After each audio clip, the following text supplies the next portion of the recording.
Bonjour, bonne année, voilà, bonne santé, tout ça. On se fait la bise? Bah non, parce que je suis malade. Depuis une semaine à peu près, je suis malade comme un chien, je vais pas m'étaler dessus.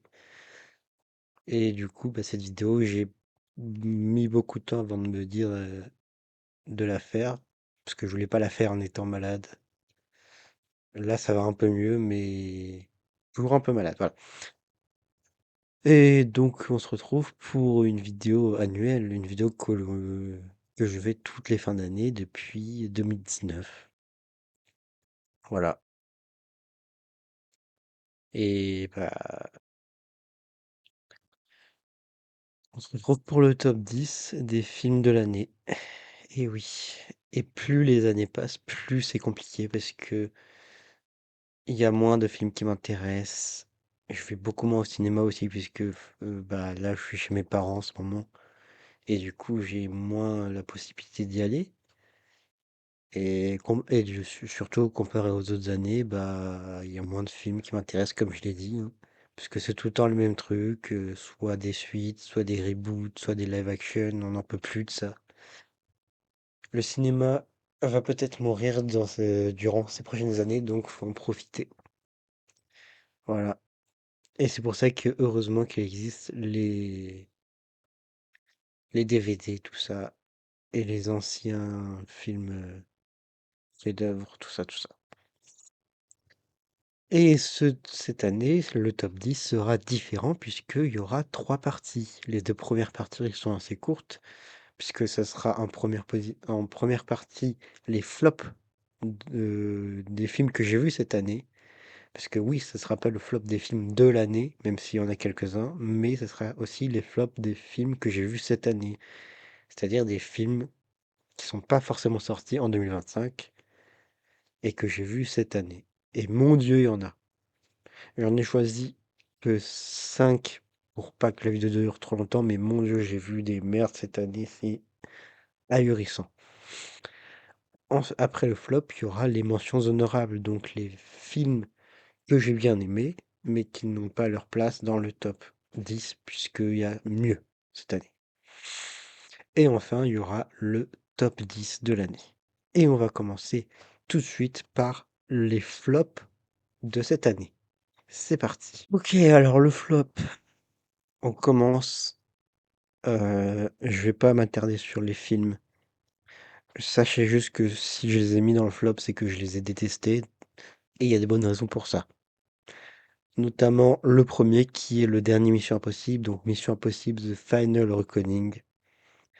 J'ai vu aucun Mission Impossible. Et ce film-là, je l'ai vu avec un pote qui, lui, a vu les Missions Impossibles et qui m'a dit, ça t'intéresserait d'aller voir le dernier Mission Impossible? J'ai fait, pourquoi pas, après tout, ça peut être cool ou horrible. Et j'avais pas eu tort, c'était horriblement cool. Non, c'était pas horriblement cool, c'était horrible, juste horrible. Juste le film n'avance pas, mais pas du tout. Je n'ai vu aucun des Missions Impossibles et je suis convaincu que celui-là, c'est le pire de tous. Puisqu'il y a que du blabla pendant tout le film.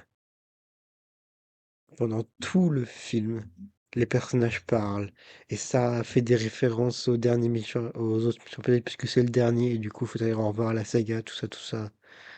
Et le scénario est nul. Ils ont juste fait ça pour que Tom Cruise fasse des cascades, où il fasse une scène qui est la meilleure scène du film, qui est juste une scène où il n'y a pas de dialogue. La meilleure scène du film est muette. Voilà. Il y a de la tension dans cette scène, il n'y a pas de dialogue, et c'est la meilleure scène du film, alors que dans le film, ça parle énormément. La preuve que faut pas forcément parler pour que le film soit bien. Mais voilà. Mission Impossible, c'est un des pires films que j'ai vu cette année.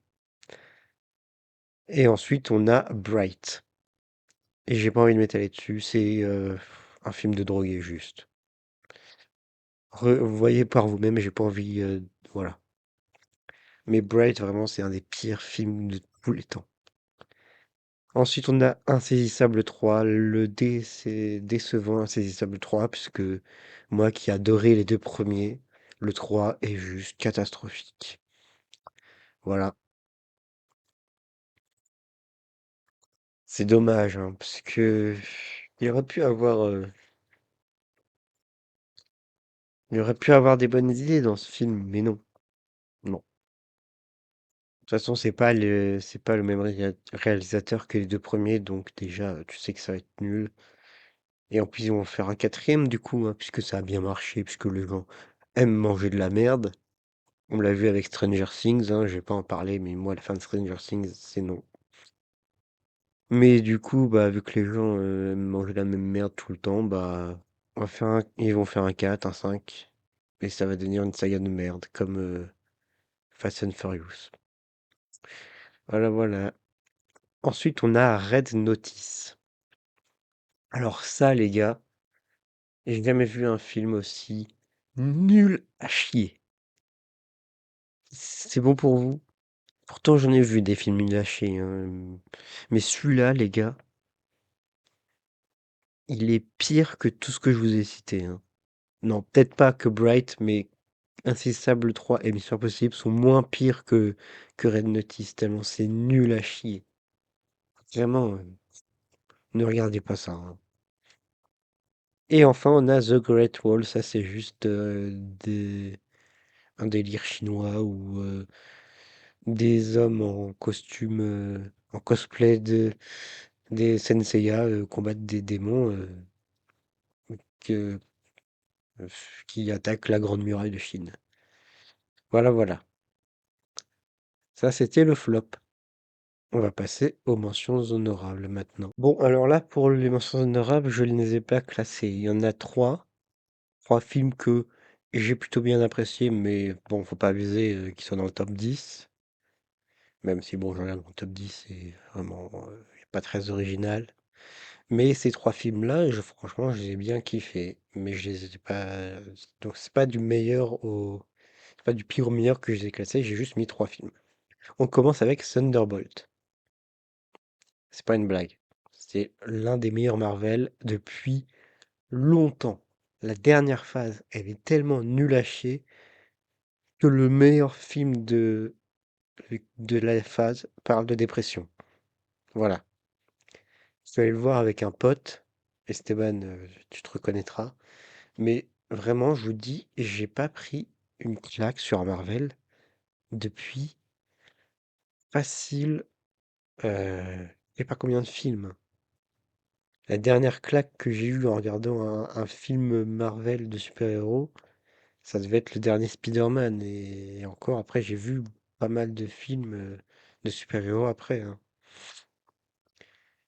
Mais bon, vu ce qu'il y a après Thunderbolt et avant, c'est pas compliqué de faire pire. Enfin, de faire mieux plutôt. Voilà. Thunderbolt, regardez-le si vous aimez bien Marvel. Après, je comprends que pour regarder ce film, faut forcément euh, avoir vu toutes les mini-séries dérivées sur les personnages, tout ça, sinon tu comprends rien. Mais franchement, moi, j'en ai vu quasi aucun et j'ai à peu près tout compris. Voilà. Mais voilà, Thunderbolt. Ensuite, on a K-pop Demon Hunter. Et oui, j'ai regardé ça. Pourquoi? Parce que je voyais plein de TikTok sur la musique et je trouvais que la musique cool, donc je me suis dit, pourquoi pas regarder ça? Et j'ai été surpris. Déjà, l'animation est incroyable, les musiques sont incroyables. J'ai fait une critique de ça sur TikTok de toute façon. Mais K-pop Demon Hunter, c'est une des grosses surprises de cette année. Après, je le mettrai pas dans le top 10 parce que c'est pas non plus un chef-d'œuvre. Mais juste, c'est c'est bien quoi. C'est pas merdique, c'est pas un nanar, c'est bien. Voilà. Regardez K-pop Demon Hunter. Et en parlant de démons, le dernier mention honorable, c'est le film Demon Slayer. Et pourquoi il est pas dans le top 10? Parce que c'est pas vraiment un film. Moi, ce qui m'a plu dans ce film-là, c'est l'histoire, la fin. Sauf que quand on te dit que c'est un film et que tu vas voir une compilation d'épisodes qui sont bien compilés pour faire un film, tu te dis que bah, on t'a baisé, quoi. Après, j'ai bien aimé. L'animation était incroyable, les musiques aussi. Les combats sont magnifiques. Il y a trop, bon, certes, il y a trop de flashbacks, mais il y en a un notamment qui est juste magnifique. Et franchement, même si je, n- je trouve que ce n'est pas un film, j'ai passé un bon moment. Voilà, c'est tout. Voilà, ça c'était pour les trois mentions honorables. Maintenant, on va passer au top 10. C'est parti. Et en numéro 10, un ours dans le Jura. C'est beaucoup. C'est combien? Beaucoup. Ouais, on commence avec du lourd, puisque c'était une très très grosse surprise ce film, Un ours dans le Jura, qui est un film de Franck Dubosc avec Franck Dubosc. Donc si vous connaissez le monsieur, vous savez que généralement ça vole pas très haut ces films. Mais là, les gars, je dois vous avouer que bah, j'ai été sacrément surpris. Je m'attendais pas à un tel, je vais pas dire chef-d'œuvre, mais un film bon, un bon film. J'attendais à voir un film assez drôle, où le scénario était pas non plus tiré par les cheveux, où vous avez passé un moment assez agréable. Mais là, j'ai passé un très très bon moment. Le film est vraiment incroyable. C'est un des meilleurs films français qu'on ait eu cette année. Voilà. Je n'en dis pas plus. Sachez juste que c'est euh, euh, Franck Dubosc et leur calami qui essayent de cacher un cadavre.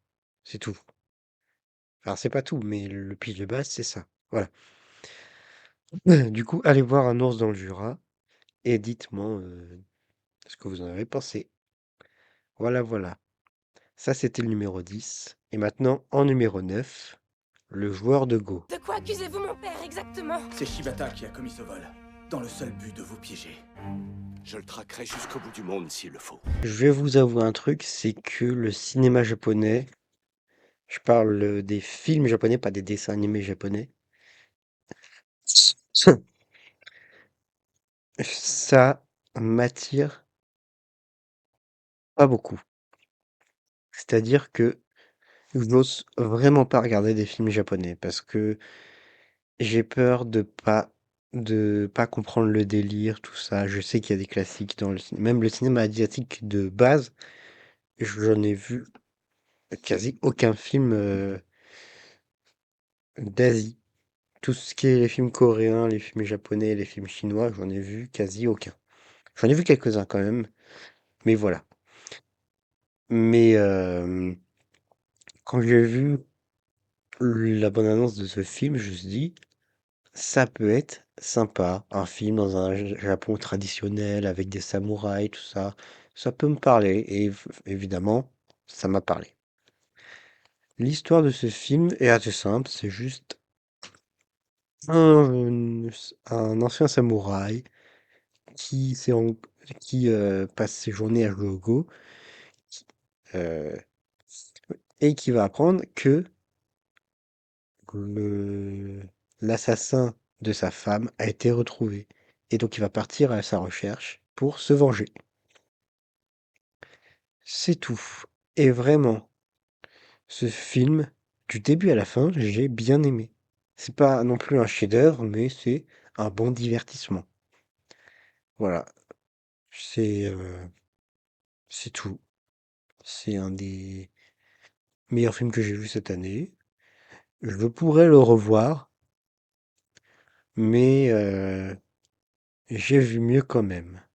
Notamment le numéro 8, qui est L'attachement. Excuse-moi, j'ai perdu les os. Comme tu m'avais dit que pour une heure ou deux. Moi j'ai dit ça. Ça, pareil, c'était une très très belle surprise. C'était vachement émouvant. Euh, le casting était très bien casté, hein. Voilà, quoi.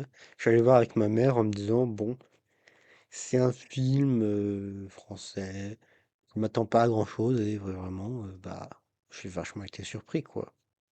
C'est un film avec Pio Marmaille qui parle de Pio Marmaille qui a perdu sa femme et du coup euh, qui va donner ses enfants à sa voisine et il va s'attacher à sa voisine.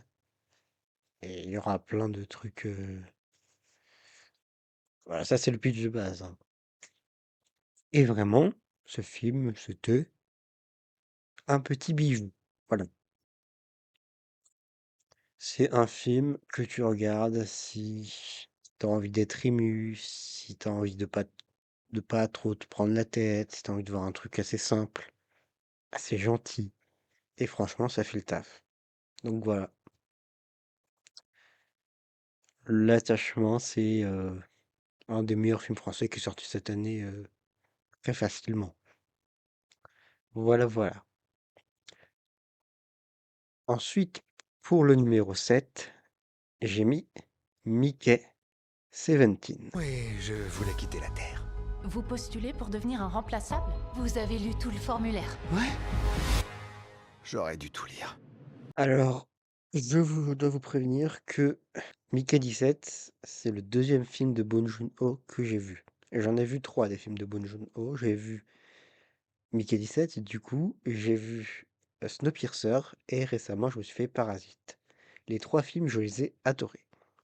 Et du coup, je me suis dit que je pourrais continuer à découvrir Bong Joon-ho. Donc, si vous avez des conseils de films de Bong Joon-ho à me conseiller, du coup, dites-le moi en commentaire. Voilà. Mais Mickey 17, j'étais assez intrigué par ce film. Je me suis dit, c'est un film du mec qui a fait Parasite avec Robert Pattinson dans un univers un peu futuriste où Robert Pattinson arrête pas de mourir, il revient à la vie à chaque fois. Ça peut être rigolo. Et franchement, c'était assez bien. Je trouvais que euh, l'univers était assez bien réalisé, les personnages sont assez drôles, l'histoire est assez sympathique et franchement, c'était une très très grosse surprise ce film, hein, vraiment.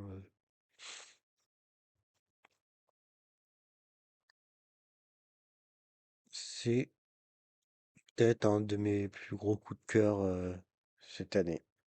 C'est pour ça qu'il est dans le top 10. Mais si je l'ai mis en septième, c'est parce que les autres, vraiment, soit je les ai encore plus aimés, soit ils m'ont plus marqué. Et notamment le numéro 6, qui est Les 4 Fantastiques.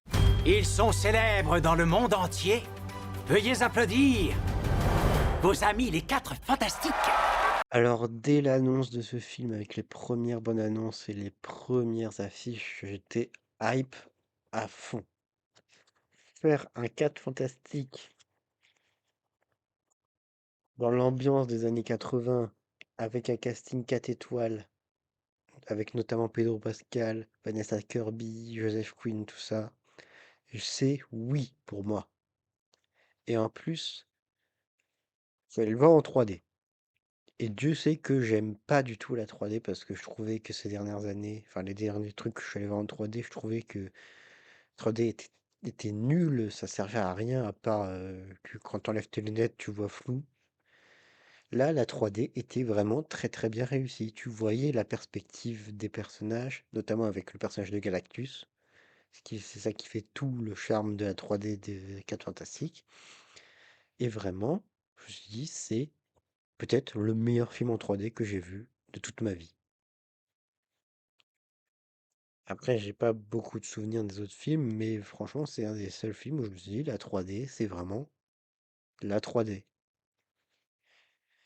Et voilà. Et en fait, en vrai, le film, il est super. C'est un super Marvel. Pourquoi Marvel ne font pas des films comme ça plus souvent, quoi? C'est ce que je demande. Et du coup, Les 4 Fantastiques, j'ai adoré. C'est un des meilleurs Marvel de ces dernières années avec justement Thunderbolt. Et un des meilleurs films de super-héros de ces dernières années avec Thunderbolt Et le numéro 5, on attaque le top 5. Et le 5e meilleur film de cette année, pour moi, c'est Superman. Prêt? Allons-y, Crankite. Superman. Mademoiselle Lane. Et oui, mesdames et messieurs, j'ai adoré Superman et j'ai eu du mal à comparer les 4 Fantastiques avec Superman parce que pour moi, ce sont les deux, en termes de films de super-héros, ce sont les deux plus gros films de super-héros de cette année. Et ils ont tous les deux euh, leurs qualités, leurs défauts, mais j'ai plus aimé Superman que les 4 Fantastiques. Déjà parce que c'est James Gunn, et James Gunn, il fait un travail de fou quand il travaille sur les super-héros. C'est lui qui a sauvé notamment la licence Suicide Squad avec son Suicide Squad. C'est lui qui a fait la meilleure trilogie de films de super-héros de Marvel euh, qui est Les Gardiens de la Galaxie.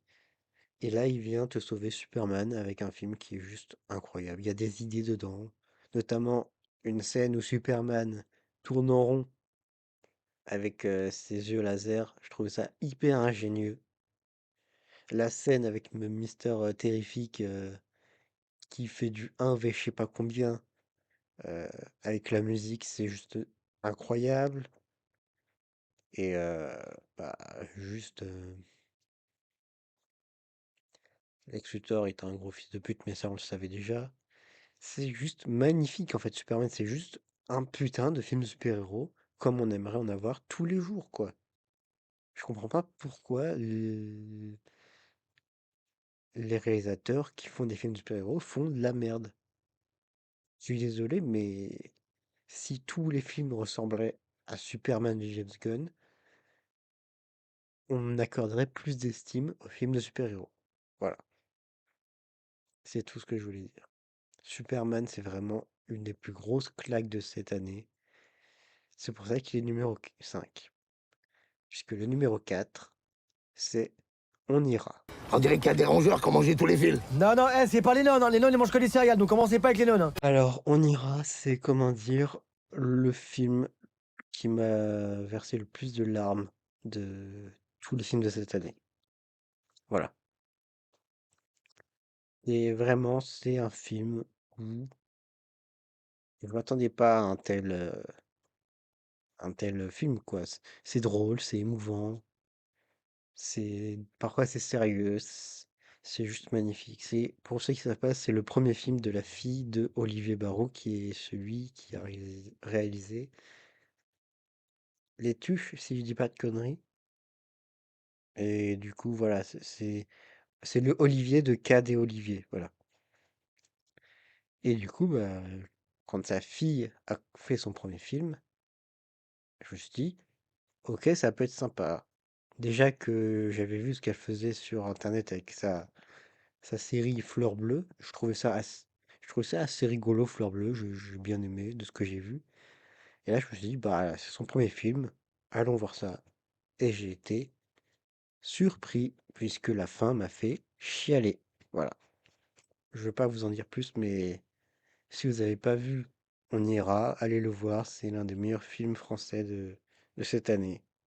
De toute façon, les 3 films que je vous ai cités, là, c'est les meilleurs films de cette année français que j'ai vus.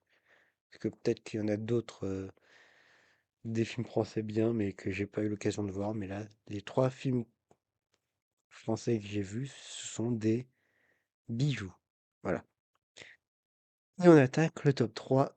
Et le numéro 3 ne date pas de cette année, mais de l'année dernière. C'est pour ça que maintenant, dans les titres, je mets l'année dernière, enfin l'année d'avant et l'année là. Puisqu'il y a des fois, je rattrape des films qui sont sortis l'année d'avant, et du coup, vu que je les avais pas vus, bah, je les mets dans le top. Et du coup, là, c'est Emilia Pérez qui est en 3e position. Vous savez qui je suis, madame l'avocate? Manitas Del Monte, chef d'un cartel sur le marché des drogues de synthèse. Alors, Emilia Pérez, comment dire? C'est un film que j'ai rattrapé quand il est ressorti au cinéma, que je suis allé voir en VO, tout seul, dans une salle. Et vraiment, j'ai kiffé du début à la fin. Les musiques sont incroyables, l'histoire est incroyable, la réalisation est super, le casting est monumental. C'est juste l'un des meilleurs films de cette année et de l'année dernière, puisque il est sorti l'année dernière.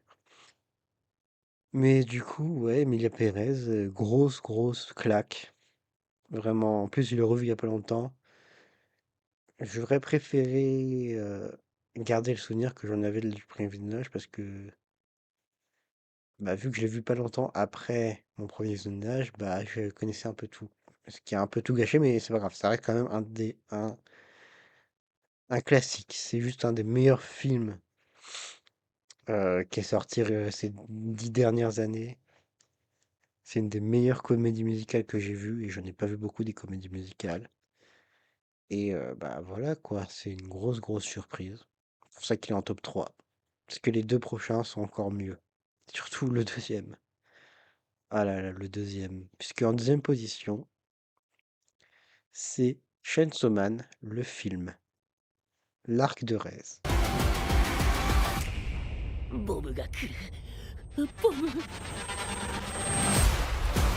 Comment vous dire? J'avais vu la première saison de Chainsaw Man parce que j'en avais beaucoup entendu parler. Et je me suis dit, il faut que je me lance. J'ai regardé d'une traite, j'ai bien aimé. Mais quand je vous dis bien aimé, c'était vraiment OK, c'est bien, mais c'est pas non plus extraordinaire. C'est marrant, c'est gore, tout ça, c'est super. Et au moment où le film allait sortir au cinéma, j'ai vu tout le monde l'encenser. Du coup, je me dis, OK, il y a peut-être un truc. J'ai peut-être loupé un truc avec Chainsaw Man, il faut que je retente ma chance. Du coup, je me suis dit, bah, avant d'aller voir le film, je vais me refaire la saison 1 de Chainsaw Man pour être à jour et redonner une chance à l'animé.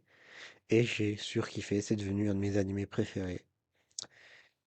Et d'autant plus après, quand je suis allé voir le film, j'ai adoré le film. Ça, j'en reparlerai juste après. Et après le film, j'ai lu les scans. J'en suis au début de la partie 2. Et juste la fin de la partie 1 est juste incroyable. Et du coup, bah, j'ai euh, quasiment tous les tomes de Chainsaw Man chez moi. Voilà. J'ai même le tome 19 en allemand, pour vous dire. Et du coup, le film Chainsaw Man, bah, c'est juste un des meilleurs films d'animation de cette année. Voilà. Je sais qu'il va perdre face à Demon Slayer aux Oscars parce que les gens, bah, comme j'ai dit, bah, déjà Demon Slayer, je pense, est plus connu que Chainsaw Man, mais c'est surtout que, bah, je pense que ça a été beaucoup plus attendu que Chainsaw Man, donc forcément, il va remporter l'Oscar et tous les Chainsaw Man, tous les fans de Chainsaw Man vont être déçus, dont moi. Mais bon, je vais me dire que bah, c'est parce que on mérite pas Chainsaw Man, quoi. On mérite tout simplement pas Fujimoto.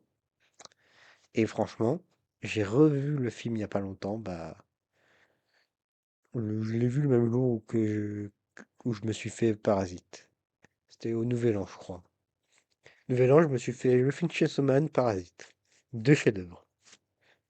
Et vraiment, quand je vous dis que Chainsaw Man est un film, c'est un film. Ce n'est pas comme Demon Slayer où là, c'est une compilation d'épisodes.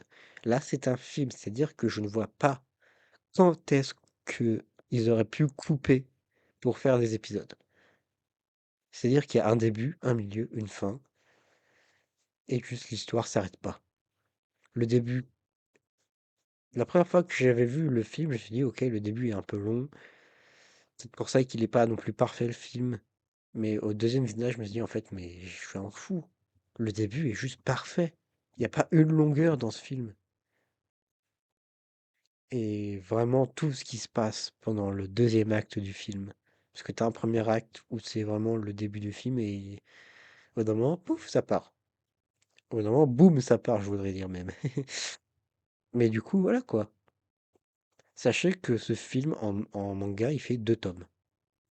C'est tout. Il fait juste 2 tomes. Ils ont adapté 1 heure et demie de film.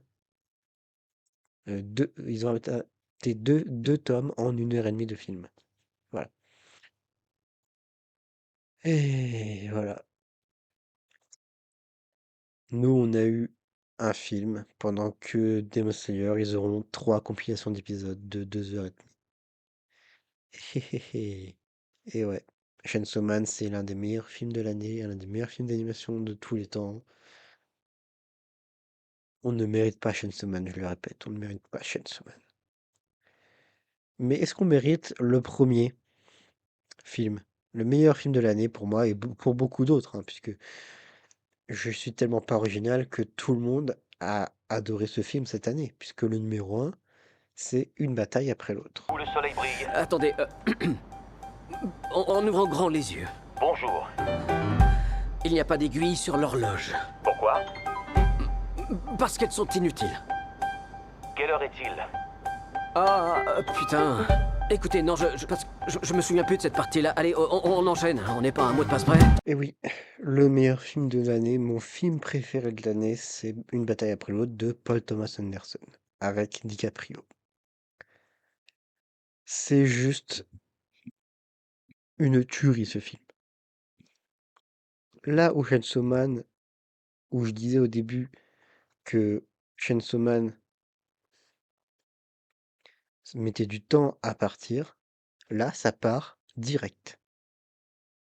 Et ça ne s'arrête pas du tout. Tu crois que c'est fini, mais non, c'est pas fini, ça repart et ça s'en va et ça revient, c'est fait de tout petit rien. C'est juste un énorme masterclass ce film, une énorme masterclass. On ne mérite pas Paul Thomas Anderson. J'espère qu'il va gagner des récompenses, notamment pour Sean Penn qui fait un rôle de fou furieux dans ce film. Mais vraiment, j'espère qu'il va avoir les récompenses qu'il mérite, parce que vraiment, c'est le meilleur film de l'année, et je n'ai pas peur de le dire. Voilà. Une bataille après l'autre, en première position de ce top. Bon bah voilà, c'est fait. Le top 10 des films de l'année est fait. Dites-moi ce que vous en pensez hein, de toutes les catégories, des mentions honorables, du flop, du top. Et bah si vous n'êtes pas d'accord, de toute façon j'en ai rien à foutre. Voilà, je vous le dis. Et désolé d'avance si j'étais pas assez énergique, mais c'est parce que comme je vous le dis, je suis malade, donc voilà, c'est tout. Sinon, bah bonne année à vous, bonne santé. J'espère que cette année sera encore meilleure que 2025.